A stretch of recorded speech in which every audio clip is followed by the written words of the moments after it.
안녕하세요. 크립토티브입니다. 이번 시간에는 아서 헤이즈가 최근에 코인을 꽤나 많이 팔았습니다. 그 이유가 무엇일지 한번 살펴보시죠. 트럼프 미디어가요, 2분기에 금융자산이 무려 800%가 증가했다라고 발표가 됐습니다. 이제 뭐 트럼프 미디어 앤드 테크놀로지 그룹이라고 하는 이제 회사가 있죠. 여기에 지금 금융 자산이 20억 달러에서 보니까 31억 달러, 800%가 증가했습니다. 근데 아시다시피 트럼프 혹은 그 아들들이 가지고 있는 정말 많은 회사 중에 하나에 불과합니다. 그렇죠? 그리고 상식적으로 비트코인만 투자를 했다면 이제 전년 대비니까 1년 만에 800% 증가할 수 있었을까요? 비트코인이 뭐 이렇게 가격이 한 9배 정도 이렇게 오르진 않았거든요.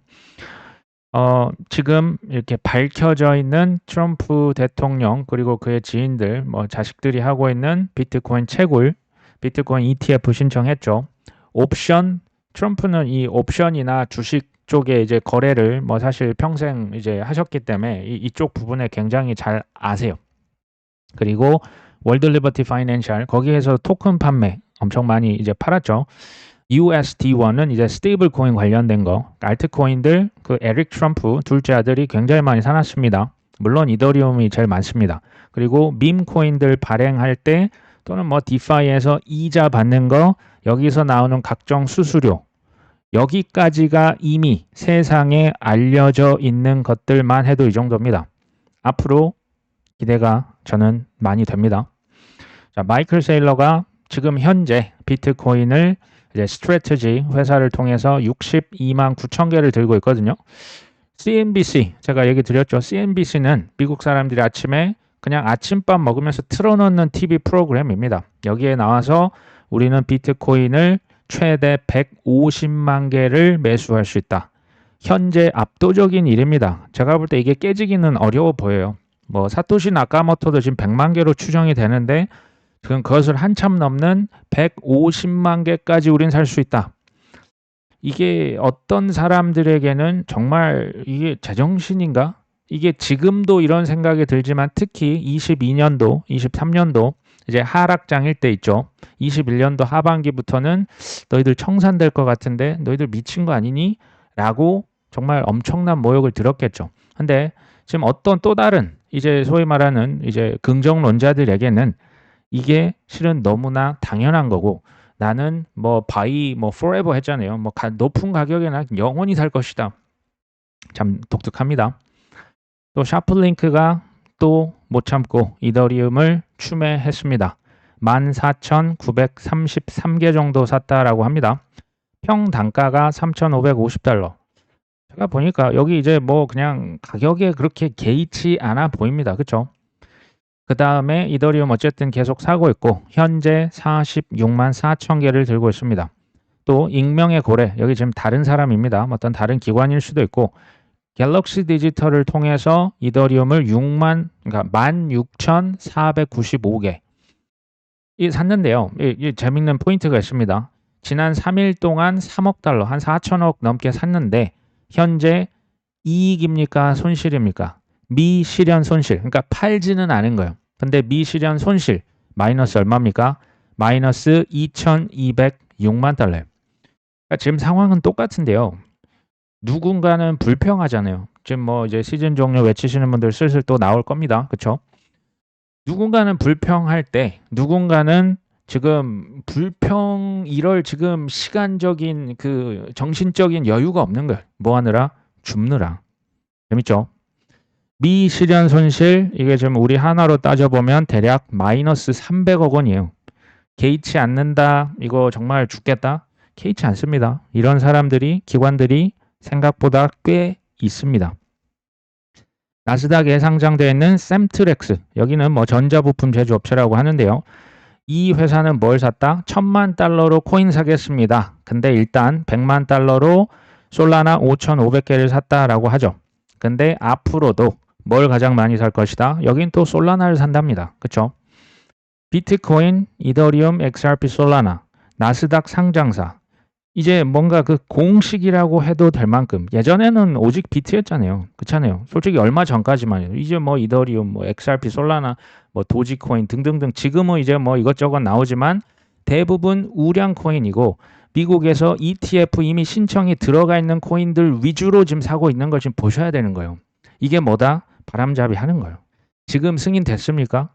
지금 ETF 승인 아직 안 됐잖아요. 지금 사전에 작업 들어간 겁니다. 이미 지금 이건 뭐 100%를 넘어서 2000% 확신하기 때문에 이런 행동들이 우후죽순으로 지금 나올 수밖에 없는 겁니다. 암호화폐 로비 단체가 있다고 합니다. 뭐 디파이 에듀케이션 펀드, 뭐 이제 디파이가 들어가니까 디파이의 우호적인 로비 단체겠죠. 디파이 규제하는데 이거 좀 기존의 중앙화된 중개업체와는 조금 다르게 대우를 해야 된다. 지금 당국에 등록 의무를 지닌 중개업체에 대한 명확한 정의가 필요하며 지금 아직도 경계가 애매해요. 그러니까 이게 100% 디파이, 뭐 중앙업체, 탈중앙화, 이제 뭐 덱스, 뭐 거래소 이게 약간 좀 애매한 거죠. 탈중앙화 프로토콜 판단하는 기준 및 기술 중립적 규제도 필요하다. 그 다음에 개발자 보호를 위해서 연방 차원의 규제 마련을 희망한다. 지금 이 Clarity 시장 구조법에 이제 초안은 발표가 이제 됐거든요. 근데 이와 관련해서 디파이에 관한 이제 예외 조항, 누구를 중개업체로 할 것이고 어떤 규제가 필요하고 이게 아직도 좀 뭉게뭉게한 부분이 있어요. 어찌됐건 지금 이런 상황인데 상황은 똑같죠. 기관은 극도의 포모를 느끼고 있고요. 일반인들은 좌절을 하고 있어요. 근데 저는 디파이에 대해서 얘기 드렸죠. 이 달러 스테이블 코인과 이 비트코인 크립토는 이 그 연결이 돼 있는 거예요. 담보가 비트, 이더리움 여기 이제 코인들 추가될 거예요. 그러면 묶고 더블로 가고 돈 더 풀고 유동성 풀리고 이제 나중에 규제 완화 나오고 그럼 어떻게 된다? 이 코인으로 이제 돈 빌려서 이제 스테이블 코인으로 또 코인 사고 코인 또 오르면 그것도 담보 대출로 또 이제 그 코인 사고 그러면서 이 거품이 끼는 단계거든요. 여기에서 실은 필요로 하는 게 디파이예요. 그러니까 이제 디파이라는 게 어려운 게 아니고요. 그냥 은행이라 생각하시면 돼요. 그러니까 사람들이 돈 빌려서 대출하는데 이제 좀 신용 등급 낮고 그러면 우리도 뭐 이금융권, 상금융권 이런 데 가지 않습니까? 뭐 전 세계 사람들도 이제 막 자꾸 그 돈 안 빌려주면 디파이 가서 담보 맡기고 돈 빌리고 이게 이제 쉽게 말하면 빚을 권하는 사회로 가는 삼박자가 지금 갖춰지는 거예요. 디파이의 미래는 그래서 밝을 수밖에 없는 거예요. 기관들은 그걸 아는 거죠. 포모를 느끼고 실제 행동에 이미 옮기고 있고 일반인들은 뭐 비트, 이더, XRP, 솔라나 제가 아무리 노래를 불러도 그래서 뭐 이런 분들이 아마 좀 계실 거라고 저는 봅니다. 우리 구독자분들은 아마 아니리라고 생각을 하고요. 자, 트럼프 대통령이 이전에 그 노동통계국장 및 연준의장, 뭐 연준의장은 뭐 여러 번 했으니까요. 2024년에 대선 전에 고용 데이터를 부풀렸다고 주장하면서 뭐 에리카라고 하는 노동통계국장 이분은 통계를 조작했어. 잘라야 되는 거 아니야? 이렇게 지금 얘기를 했었고요. 제롬 파월도 선거 전에 정치적으로 금리를 인하했다. 그러니까 이제 나 대통령 낙선시키기 위해서 이런 거 한 거 아니냐. 뭐 동서고금을 막론하고 정치인은 참 극한의 직업이라는 생각이 들긴 합니다. 근데요. 트럼프 대통령조차도 지금 마음대로 기존에 뽑혔던 인사들은 해고를 하는 것은 실은 어렵죠. 명백한 지금 뭐 사유가 있지 않는 이상 그렇습니다. 근데 이제 그럼에도 불구하고 트럼프의 방향성은 명확해요. 제가 봤을 때는 한 번도 여기에서 벗어난 적이 제가 볼 때 단 한 번도 없어요. 저는 뭐 관세다, 뭐 금리 인하를 늦게 한다, 뭐 전쟁했다. 저는 이거 다 소음이라고 분명히 얘기를 드렸고 저는 앞으로도 그럴 거라고 봅니다.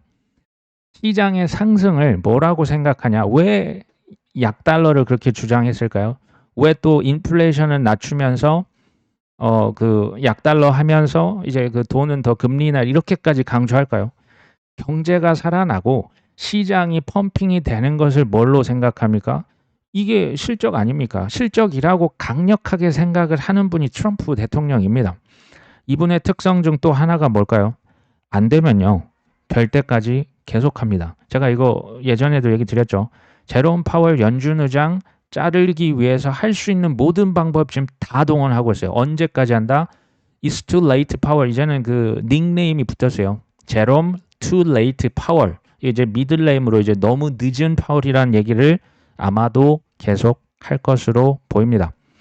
자, 미국의 연준 그 총재 중에 이제 애틀란타 쪽의 총재님이 뭐 이런 얘기를 합니다. 연내에 금리 인하 한 번 정도 할 것 같은데 우리의 예상보다는 다소 적은 횟수가 되겠죠. 근데요, 요거는 사람마다 실은 다 달라요. 또 연은 뭐 총재 어디 총재 저쪽 총재 다르고요. 연준 이사 다 달라요. 그때 얼마나 금리를 인하할지 확률은요. 실제로 이게 뭐 거의 뭐 주 단위로 이게 다 바뀌어요. 그 연준의 이사들도 통계적으로 했을 때 뭐 올해 연말까지 뭐 금리 인하를 몇 번 하겠다. 그냥 동전 뒤집는 수준을 넘어서지 못하면 이게 통계입니다. 그러니까 의미 없다는 거예요, 사실.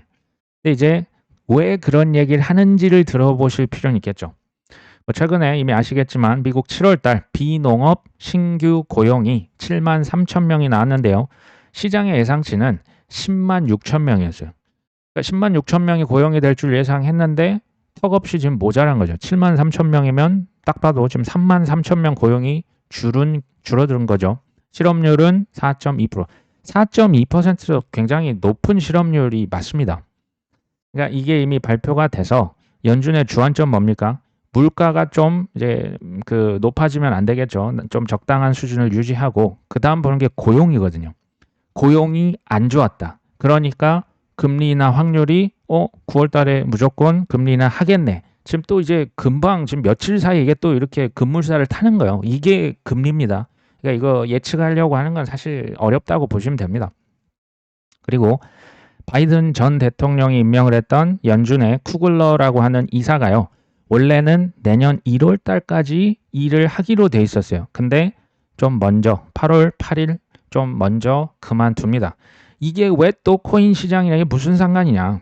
연준의 이사는요. 금리 인상하냐 금리 인하하냐 여기에 대해서 이제 투표를 하지 않습니까? 투표권을 가진 연준의 이사입니다. 이분이 그만두면 트럼프 대통령이 그 새로운 인사를 즉시 새롭게 지명할 수가 있는 거예요. 어떤 사람 지명하겠냐라는 거예요. 그렇죠? 향후 연준 내 권력 구도, 금리 정책 방향에 영향을 당연히 미칠 수 있는 겁니다. 그래서 9월 달에는 금리 인하를 많이 할 것이다. 여러모로 기대감이 높아지고 있습니다. 이거 CME Fed Watch라는 그 이제 그 사이트 가보시면 나오거든요. 9월 17일 날 이제 금리 인하를 할 확률이 지금 80%가 이제 넘어가기 시작했습니다. 이거 뭐 나중에 90% 넘어갈 수도 있습니다. 그리고 이제 10월 말에 10월 29일에 지금 가장 높은 확률은 그러니까 9월에도 금리 인하를 한 번 하고 10월 달에도 금리 인하를 지금 그러니까 총 2번 하는 거죠. 그럴 확률이 58.4%. 생각보다 지금 많이 올라가고 있어요. 그리고 올해 이제 12월 달 12월 10일입니다. 이때 되면 금리 인하, 그러니까 9월에 한 번, 10월에 한 번, 12월에 한 번, 총 3번 할 확률이 지금 46.4%로 가장 높아졌습니다. 이게 지난주 다르고 이번 주 다른 거예요. 그냥 참고만 하는 거고요.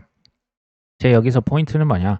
아니 트럼프 대통령도 본인께서 원하시는 그 빅픽처를 하기 위해서 얼마나 바쁩니까? 지금 관세부터 지금 금리 인하, 저 연준 의장 압력하고 이제 맨 이렇게 노력하시면서 인내를 하는데 우리의 노력과 인내가 트럼프 대통령보다 못하다면 저는 반성해야 된다고 봐요. 에릭 트럼프도 생각해 보십시오. 그렇게 조롱을 받았잖아요. 뭐 너가 뭐 바이더 딥하게 좋은 타이밍이라면서 근데 이더리움 시원하게 마이너스 60% 흘려내렸잖아요. 근데 쉽게 말하면 쫄았습니까? 안 쫄아요. 그 조롱쯤은 우습게 여기고 뚫고 나갈 수 있는 그런 내공이 저는 다 이제 생기셨으면 좋겠다라는 생각을 해봅니다. 미국의 SEC가 미국 전역을 돌면서 암호화폐 원탁 회의를 개최할 것이다. 우리가 잘 알고 있는 크립토맘이라고 불리는 헤스터 피어스 의원이 회의를 주재한다라고 합니다. 근데 기존에 보면 뭐 이제 다 뭐 코인베이스, 리플 뭐 대표님들을 모셔다 놓고 했잖아요. 이번에는 조금 소외됐던 2년 미만 직원 10명 이하의 조금 작은 회사들의 담당자들 의견까지도 수렴을 하겠다. 참 굉장히 그 옳은 방향인 것 같아요. 이런 거 좀 필요하다고 보고 다만 이제 뭐 버클리, 뉴욕, 달러스, 시카고, 보스턴 여러 도시를 방문을 하면서 이걸 이제 그 입법을 하고 규제를 하는데 참고하겠다라는 그런 얘기가 되겠죠. 제 여기서 포인트는 이게 우리의 생각보다 무슨 정책을 만들고 이제 쉽게 말하면 그 룰북을 만드는 거잖아요. 이거 게리 겐슬러가 이거 하기 싫어서 4년간 미룬 거예요. 이거 생각보다 어렵고요. 오래 걸립니다. 제가 그래서 얘기를 계속 드렸던 게 아니 사과나무 뭐 씨앗을 심었습니다. 사과나무 씨앗을 심어 놓고 물도 주고 햇빛도 하고 이거 이제 좀 기다려야 되죠. 계절이 지나가 줘야 되는데 언제 열리나 계속 뿌리를 파봤다가 다시 또 파봤다가 드러났다 이러면 이제 그 싹이 아마 그 뿌리를 내리질 못하겠죠. 이러면 안 되고 조금 그러려니 하시는 실은 그런 게 필요하다고 저는 뭐 여전히 생각을 합니다.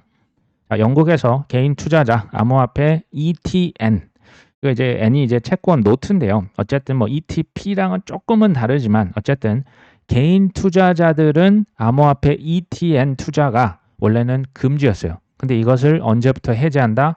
10월 8일부터 이제 개인 투자자들에게도 상장 지수 채권 요걸 이제 그 허용하겠다 이런 얘기가 되겠죠.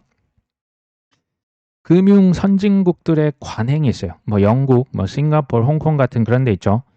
처음에 항상 어떤 신규 상품이 나왔을 때, 금융 상품이 나왔을 때 처음에는 기관 투자자들에게만 뭐 적격 투자자 이런 표현 써요. 뭐 압도적인 매출이 있다 할지 혹은 경력이 있다 할지 뭐 자산이 큰 뭐 일부 개인들 이런 사람들에게만 먼저 그걸 허용을 하고 우리 같은 일반 투자자에게는 그 이제 해당 지금 여기로 치면 이 코인 ETN과 같은 상품의 투자를 금지합니다. 근데 명분은 투자자 보호입니다. 투자자 너희들 이거 잘 모르지? 이거 어려운 거야. 이거 위험한 거야. 그러니까 니들 이거 투자하면 안 돼. 이거 미국만 그런 게 아니고 전 세계 금융 선진국에서 원래 이렇게 다 합니다. 개인들은 위험하니까 금지시키는 뭐 그런 건데요. 무슨 얘기인지는 알겠지만 우리들에게 실은 기회, 초기 투자할 수 있는 아니 뭐 내가 책임지고 내가 투자하겠다는데 그것까지 실은 막는 건 전 이건 아니라고 보거든요.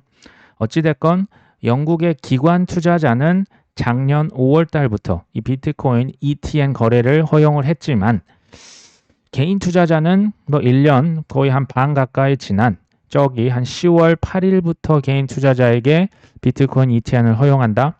저는 이게 좀 이렇게 의미하는 바가 있다고 생각을 합니다. 기관 투자자들은 쉽게 말하면 작년 5월 달엔 비트코인 얼마나 쌉니까? 지금 대비하면 더 쌌죠. 그렇죠? 어쨌든 10월 8일 이제 4분기가 되고 내년이 넘어갔을 때 좀 더 비쌀 때 허용하는 건 아니겠냐라는 생각을 그냥 잠깐 해봤습니다. 자, A16G 여기 뭐 이제 크립토 투자하는 회사 중에 제일 크다고 보시면 되는데 JP 모건을 정면 비판합니다. JP 모건이 고수수료 정책으로 코인 산업을 압박하고 있다. 무슨 얘기인지 봤더니 이 지금 수수료 이제 은행 계좌 하려면 그 JP 모건 계좌 그래도 미국 1위 은행이거든요. 코인베이스나 로빈후드 이렇게 이제 같이 서로 이제 협업해서 코인 투자 지원을 할 텐데 코인베이스, 로빈후드 같은 곳에 수수료를 너무 많이 부과하는 거예요. 그러면 이게요, 은행 데이터에, 그러니까 이런 거래소들은 계좌가 있고 없고 차이가 크잖아요. 우리나라도 5개 지금 딱 있죠. 은행 데이터에 접근하지 못하게 할 수 있다. 은행이 경쟁을 질식시키기 전에, 그러니까 은행이 지금 JP 모건이 너무 횡포 부리기 전에 트럼프 대통령이 와서 이것 좀 개입 좀 해줘야 된다. 근데 제가 이걸 JP 모건의 관점에서 한번 얘기를 드려보겠습니다. 기존에는 다 내 세상이었어요.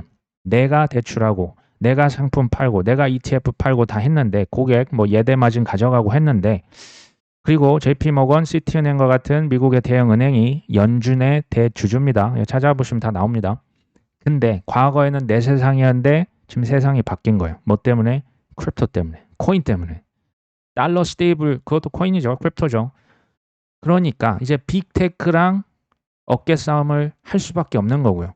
또 지금 이런 예전 같으면 정말 거들떠도 보지 않았던 코인 거래소들 이런 데들과 지금 같이 손을 잡고 협력을 해야만 해요. 협력하기도 싫은 거예요. 지금 자존심도 솔직히 상하는 거고 내가 니들한테 그러니까 본인이 은행 계좌 있잖아요. 이거 가지고 쉽게 말하면 조금 그 뭐 갑질이라고 할까요? 그런 걸 하고 있는 거예요. 뭐 경쟁하는 것조차 싫은 거죠. 뭐 이제 비트코인 ETF, JP모건도 이제 나중에 팔 거거든요. 초크 포인트 2.0이 이제 코인 업체들 은행 계좌를 싹 다 끊어버리는 거예요. 그러면 말라서 죽거든요. 은행 계좌가 있어야 뭐 거래를 할 거 아닙니까? 이게 의미하는 바가 뭐예요? 그만큼 코인은 미래의 엄청난 먹거리라고 하는 것을 실은 2017년 JP모건 대표가 그 얘기 했잖아요. 비트코인은 사기다. 그때부터 눈치를 실은 우리가 챘었어야 되는 거예요. 이제는 뭐 이제 아시겠죠? 인정사정 가리지 않고 오죽하면 초크 포인트는 목 졸라서 죽인다는 얘기예요. 인정사정 안 가리고 상대방 목을 조르겠다. 그것을 누가 가져가겠다? 내가 독식하고 싶다. 지금 이렇게 보시면 됩니다. 아더 헤이즈 있죠. 비트맥스의 공동 설립자는 뭐 지금 지난 주말에 832만 달러치 이더리움을 팔았습니다. 이더리움만 판 게 아니고요. 에테나라고 하는 코인 그리고 페페 코인 지금 이 코인을 대략 180억 원어치 시원하게 팔았습니다. 왜 팔았을까요?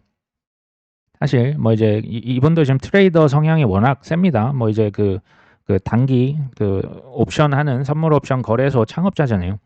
단기적인 방향 생각은 사실은 트레이더마다 다 달라요. 똑같은 차트를 봐도 어떤 지표를 쓰고 이게 다 사람마다 다 달라요. 근데 왜 팔았을지 이유는 한번 우리가 들어볼 가치가 있지 않을까요? 비트코인이 10만 달러까지도 떨어질 수 있다. 이더리움은 3천 달러까지도 테스트할 것이다. 이유를 이렇게 얘기하네요. 3분기가 되면 이제 미국에서 관세 부과를 했는데 그동안은 이 영향이 뭐 유예를 하고 뭐 서로 막 쟁여놓고 이래서 별로 이제 영향이 없다가 이제부터는 실제 관세 영향이 본격화될 것이다. 그럼 뭐 무역 줄죠. GDP도 줄 거고 서로 거래가 줄어들겠죠. 이런 것들이 이제 물가도 좀 올라가면 이거 경제 안 좋아지겠네? 지금 이렇게 예상을 하고 있는 거예요. 그리고 이제 농업이 아니죠. 비농업 고용 지표도 별로 안 좋던데. 그러니까 본인이 봤을 때는 조금 코인 가격도 영향을 받지 않겠냐. 뭐 이렇게 생각을 한 겁니다. 뭐 그럴 수도 있구나. 그냥 그러시면 되고요. 어찌됐건 이더리움도 역대 세 번째 규모로 현물 ETF 2,100억 원이 빠져나갔고 비트코인도 5개월 만에 최대 금액이 1조 원 이상의 돈이 빠져나갔습니다. 사실 또 뭐 관세 부과 영향이 본격화될 수 있는데요. 그게 3분기일지 4분기일지 솔직히 압니까? 그렇죠? 얼마나 있을지 정확하게 예측하기는 실은 어렵겠죠. 단기적인 움직임은 저는 솔직히 그렇게 큰 관심은 없어요. 근데 어쨌든 아더 헤이즈는 팔았습니다. 저는 이제 긍정론자죠. 긍정론자 관점에서 관세가 본격화가 되겠다. 뭐 물가가 그럼 늘어난다. 뭐 경기 침체 가능성이 있다. 저는요 이걸 어떻게 해석하냐면요. 그러면 연준에서 금리 더 빨리 내리겠네, 더 많이 내리겠네라고 저는 생각해요. 이거는 사실요 제가 볼 때는 선택의 차원이세요. 그러니까 뭐 분석을 뭐 기가 막히게 하실 수 있는데 결국에는 선택하셔야 되는 거예요. 여기에 이제 코인의 미래를 밝게 보지 않으면요 여기 전 있으시면 안 된다라고 생각해요. 굳이 그러면서 이게 막 거의 뭐 학대 수준에 쉽지 않거든요. 트레이더가 그리고 이제 아니시면 이런 단기 움직임 맞추실 이유가 전혀 없어요. 필요가 없습니다. 필요가. 방향성이 맞고요. 긍정론자, 그것도 이제 확신이 좀 가득 차신 분야겠죠. 저는 오히려 이렇게 봅니다. 막 사팔사팔하면서 기가 막히게 대응했다. 그게 잘 되면 그렇게 하시면 됩니다. 근데 그게 만약에 잘 안 됐다면 매매 행위를 줄이세요. 매매 행위, 확실한 기회가 있을 때만 꾸준히 사는 거고요. 확실한 기회가 내 눈앞에 나왔을 때만 파는 거예요. 저는 그게 오히려 고수라고 생각을 합니다. 미국의 CFTC가 트럼프 암호화폐 수도 실현을 지원 사격하겠다. 미국을 세계 암호화폐 수도로 만들겠다. 이게 트럼프 대통령의 공약 중에 하나거든요. 이걸 하기 위해서 CFTC도 우리 돕겠다. SEC가 지금 뭐 추진하던데 프로젝트 크립토라고 있습니다. 여기에 우리는 협력할 것이다. 옛날에는 맨날 이제 코인을 누가 이제 관할할 것이냐 밥그릇 싸움 했잖아요. 지금은 태도가 어떻습니까? 협력하겠다랍니다. 그렇죠? SEC, CFTC, 대통령, 장관들, 상원, 하원 의원 지금 다 뭐합니까? 코인 가지아를 외치고 있어요. 이 방향성은 한 번도 변한 적이 없고 제가 볼 때 앞으로도 변하기는 쉽지 않아 보여요. 방향성, 긍정론자 여기에 좀 추가하겠습니다. 경험이 전 중요하다고 봐요. 경험, 이 실패 포함이에요. 경험과 그럼에도 불구하고 꺾이지 않는 마음으로 계속 노력을 꾸준히 하시면요. 어느 순간 그러려니 하는 순간이 실은 옵니다. 그렇게 힘들지 않아지는 순간이 온다는 얘기예요. 투자가. 뭐라고 하건 말건 뭐 금리가 터지고 뭐 갑자기 해킹이 되고 그래 그럼 나 좀 뭐 더 팔 거 없나? 트럼프는 그의 코인 공약을 결국에는 저는 이룰 것으로 봐요. 트럼프 뒤에 있는 로비스트들이 지금 그걸 이제 그쪽 방향으로 끌고 간다는 얘기입니다. 크고 작은 경험을 저도 많이 겪었으면서 이제 그 겪은 이후에 이제 제가 깨달은 바가 하나 있죠. 그걸 이제 마지막으로 얘기를 드리면 이상한 코인, 작은 코인, 한방 코인, 밈 코인 있죠. 요것보다는 초우량 코인이 결국 낫습니다. 결국이 아니고요. 훨씬 더 나아요. 초우량 코인 제가 뭐 100번은 얘기 드린 것 같지만 미국산 시총 큰 코인, ETF 신청이 이미 들어가 있는 코인을 어떻게 하면 저가에 최대한 쌀 때 많이 매수할 수 있을지, 그 다음에 어떻게 하면 오래 가져갈 수 있을지 요거 고민하시면 돼요. 어떻게 쌀 때 많이 매수를 꾸준히 할 수 있느냐. 사실은 이 기회를 더 준다라는 것은 실은 이거 감사하셔야 되는 거 아닐까요? 뭐 저는 그렇게 봅니다. 하지만 이번이 만약 첫 번째 사이클이시라면 솔직히 저는 확률적으로 매우 쉽지 않을 것으로 봅니다. 아주 특출난 뭐 이제 일부 뭐 1% 뭐 그분들은 모르겠어요. 사이클 한 번에는 보통 본인의 강점, 약점, 뭐 이제 본인의 성향을 파악이 아직 제대로 안 돼 있어요. 그럴 때는 탐욕과 공포를 극복하고 절제한다는 게 사실은 굉장히 쉽진 않아요. 사이클 이번까지가 아니고요. 저 다음 거까지 보셔도 돼요. 한 2029년, 30년, 뭐 길게 보면 10년까지도 보시고 최대한 많이 경험치를 쌓으시고요. 이 깨달으셔야 돼요. 아, 내가 지금 이 작은 코인으로 뱀날 해봤자 이 소용이 없구나. 그게 되시면 하시면 됩니다. 근데 그게 아니시라면 결국 오래 묵히면 상상을 초월하는 부가 나중에 가서 한꺼번에 보상을 해주거든요. 그쵸? 초우량 코인을 싸게 많이 사시면요. 그냥 팔고 싶을 때 아무 때나 파셔도 돼요. 엄청난 자유가 전 주어질 거라고 봅니다. 오늘 방송은 여기까지 합니다. 끝까지 시청해 주셔서 감사합니다.